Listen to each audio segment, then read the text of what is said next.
Bonsoir, amis de l'horreur, et bienvenue dans cette nouvelle critique glauque.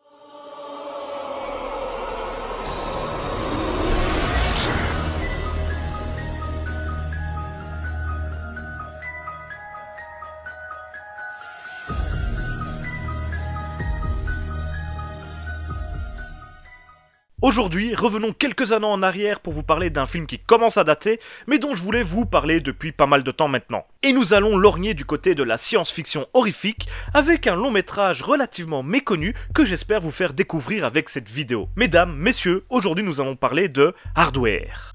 Hardware est un film d'horreur et de science-fiction sorti en 1990 et réalisé par Richard Stanley, qui n'a réalisé qu'un seul autre long métrage, The Devil, mais qui est à l'origine d'un grand nombre de clips musicaux et de quelques courts-métrages. Stanley est le descendant de Henry Morton Stanley, un célèbre explorateur de l'Afrique qui a même joué un rôle dans la colonisation belge du Congo. Au niveau du casting, on compte très peu de rôles dans Hardware. Le rôle principal est campé par Dylan McDermott, un second couteau assez connu, qu'on a pu voir dans de nombreuses séries comme dans plusieurs saisons d'American Horror Story, mais également dans des films tels que Texas Rangers, sorti en 2001, ou La Chute de la Maison Blanche, sorti en 2013. À ses côtés, on retrouve Stacey Trevis, vue dans Fantasme 2, sorti en 1982, Bandit, sorti en 2001, ou encore Intolérable Cruauté, sorti en 2003. Enfin, comptons la présence de John Lynch, vu également dans Lassie, sorti en 2005, Nightwolf, sorti en 2010, ou encore Black Death, sorti en 2010 également. Sinon, on peut noter les apparitions de quelques musiciens connus tels que Iggy Pop ou Lemmy du groupe Motorhead, tous deux des amis de Stanley. La musique est composée par Simon Boswell, à l'origine des BO de pas mal de films d'horreur tels que Phenomena, Demons 2, The Lord of Illusions ou encore Perdita Durango.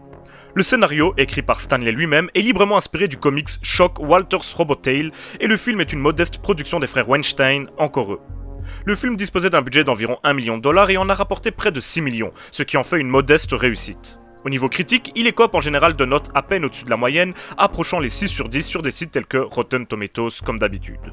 Aujourd'hui, Hardware est clairement méconnu, malgré des qualités indéniables sur lesquelles je vais revenir dans cette vidéo.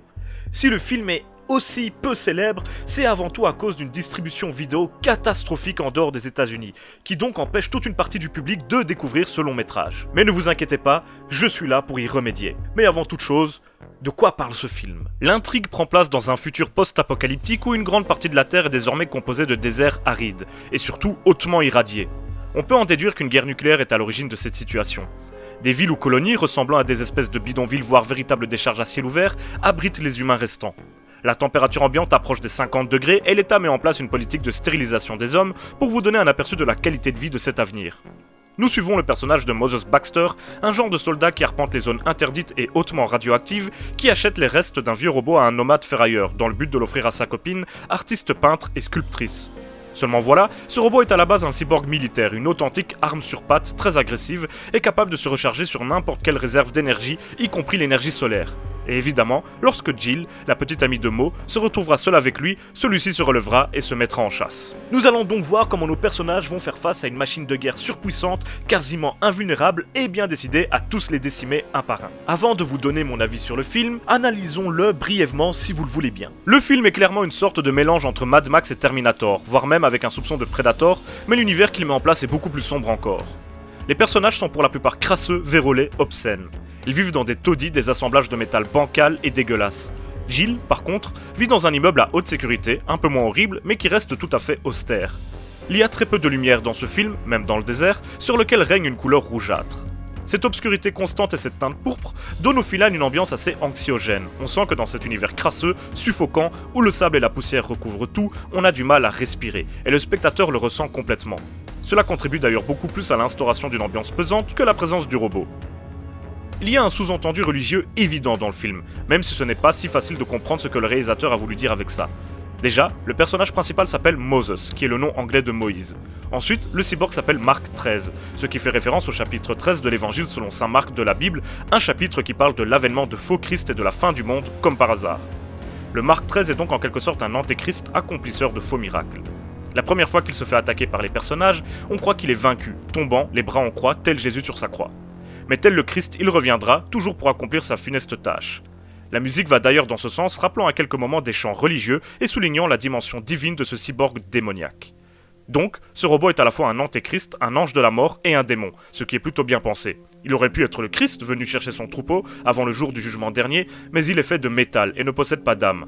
Intéressant donc de jouer avec la symbolique religieuse pour un tel être. Bon, c'était court, certes, mais relativement intense, je sais pas ce que vous en pensez. C'est toujours intense quand nous parlons de religion. Je m'en vais donc de ce pas vous dire ce que j'ai pensé et ce que j'ai aimé surtout de ce film. La première chose qui frappe dans Hardware, c'est son esthétique et l'univers qu'il met en place. J'ai vraiment accroché à ce monde sombre, sale, mais où le look de chaque personnage est savamment étudié. Des nomades du futur avec un aspect parfois steampunk qui fait que chacun d'entre eux a une apparence réellement unique et tous sont mémorables.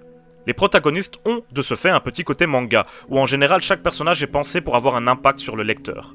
Chacun d'entre eux est un rouage de cet univers et contribue à lui donner une imagerie, une esthétique tout à fait particulière. Et pour ma part, ça a marché à fond. La mise en scène, assez classique, est pensée pour appuyer encore un peu le malaise provoqué par l'esthétique du film. Il y a beaucoup de gros plans sur les visages des personnages franchement laids et crasseux, sur leur bouche pendant qu'ils parlent, voire même sur leur langue. Le but est évidemment d'accentuer le dérangement ressenti par le spectateur. La photographie, très sombre, parfois un peu trop, sert aussi ce but-là, et la teinte rougeâtre de la plupart des images n'est évidemment pas anodine. Le robot est l'une des grandes qualités de ce film. Très différent du T-800 humanoïde, il a une apparence unique et bien particulière, qui reste bien ancrée dans la mémoire. Malgré le manque de moyens, ce cyborg devient un antagoniste marquant, même s'il emprunte probablement ses yeux rouges à Terminator. La musique, très ancrée dans les années 80, fonctionne à mort et participe à l'atmosphère de chaque moment où elle est présente. Certains morceaux sont d'ailleurs dans mon MP3 et m'accompagnent lorsque je pars en balade, me faisant voyager dans un futur que j'espère malgré tout ne jamais connaître. Le film est assez gore, il n'y a finalement que peu de morts, mais certaines d'entre elles sont plutôt impressionnantes et pourraient vous étonner. On pense à ce personnage qui se fait littéralement couper en deux par des portes à commande électrique, par exemple, avec une fontaine de sang à la clé. Enfin, loin des standards hollywoodiens, le film ne finit pas bien, avec la mort d'un personnage principal et l'annonce à la radio de la production en masse du robot Mark XIII, synonyme de création d'emplois pour bien des gens qui ne se doutent pas que cette chose est en fait un engin incontrôlable et meurtrier. Encore une fois, cela contribue fortement au pessimisme et au malaise dégagé par le métrage, qui termine d'ailleurs sur le nomade du début du film marchant dans un désert immense et rouge, une image lourde de sens. Voici donc quelques-uns des points positifs qui m'ont marqué dans Hardware, et bien évidemment il y en a qui m'ont un petit peu moins plu, et je vous en fais la liste tout de suite. Le film était peut-être un poil trop ambitieux pour son faible budget. Même si au final il rend très bien, nous propose un univers tangible et concret, il souffre parfois de son manque de moyens. Je pense notamment au robot, constamment dans l'obscurité et qu'on voit rarement en entier pour cacher ses faiblesses, qui ne manquent malheureusement pas de sauter aux yeux par moments. Certains de ses mouvements sonnent faux et on a du mal à ressentir sa force, supposément énorme. De plus, et c'est sans doute lié, le Mark XIII ne fait pas peur. Il aimerait être terrifiant, et même s'il est méchamment cool et impressionnant par moments, il n'est jamais effrayant. En fait, l'univers dans lequel ces personnages évoluent est infiniment plus angoissant que cet antagoniste qui, bien heureusement, a d'autres qualités. Les acteurs sont un point faible du métrage. Je veux dire, ils ne sont pas catastrophiques, mais leur jeu est très impersonnel. Les personnages sont plus mémorables à cause de leur look que du jeu de ceux qui les campent, donc c'est peut-être un mal pour un bien. La plupart des dialogues sont creux et assez banals, même si on a de temps en temps droit à une fulgurance, malheureusement éphémère. Au final, ça nous donne des personnages certes fort stylés, mais vraiment peu profonds et à la personnalité peu marquante. Et c'est dommage car on a envie de s'attacher à eux, mais on n'y arrive pas vraiment. Les morts ne provoquent pas vraiment d'émoi, ce qui diminue évidemment énormément leur impact sur le spectateur. Le film s'évertue à être une espèce de slasher où le cyborg va enchaîner des victimes, mais il aurait peut-être gagné à complexifier un peu plus son scénario en ajoutant d'autres éléments à un univers intéressant qui aurait mérité d'être un peu plus élaboré. Le côté slasher, qui n'est même pas joué à fond, donne l'impression que l'intrigue perd en consistance au fur et à mesure du film alors que celle-ci était fort prenante au début. Soit il fallait jouer cette carte à fond, soit partir sur autre chose, mais le mélange un peu bâtard slasher et film post-apocalyptique tombe un peu à plat ici, selon moi. Enfin, si la photographie m'a plu dans sa globalité, il faut quand même avouer qu'il y a certains passages beaucoup trop sombres où on a du mal à distinguer le message que les images essayent de faire passer.